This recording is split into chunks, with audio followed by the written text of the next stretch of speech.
Should I flip it or should I rent it out? And this is really it's gonna matter to you within your market, within the current state of your business.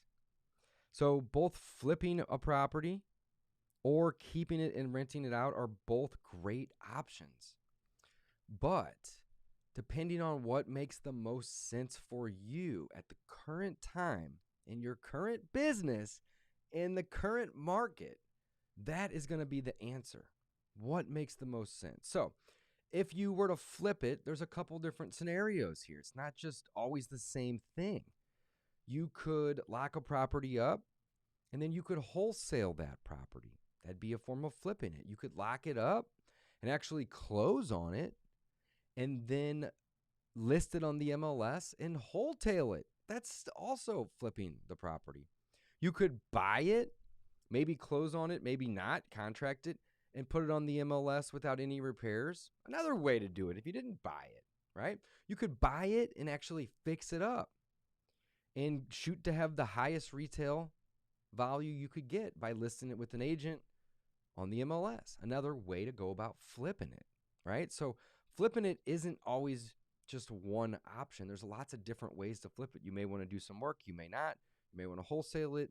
You may want to sell it on a lease option or something along those lines. And, that's still kind of flipping it, right? The other option is to rent it out. And there's pros and cons with renting it out. You may have to fix the property up first before you're able to rent it out. So think about the number of repairs that a property might need, and does it make sense? Personally, I don't like to buy properties to rent out that need more than $25,000 or $30,000 worth of work. Those are typically properties that we're going to buy and we're going to put that amount of work into, and then we're going to sell them for full retail and get as much value out of them as we possibly can. Or we're going to wholesale those properties. But for me, if the property needs less than $30,000 worth of work, in some cases 40, but mostly 30, then it may make for a good rental property.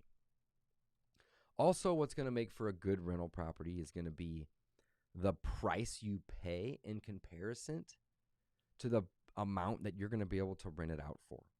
So me personally, I like to buy properties that fall within the 1% rule for rental properties.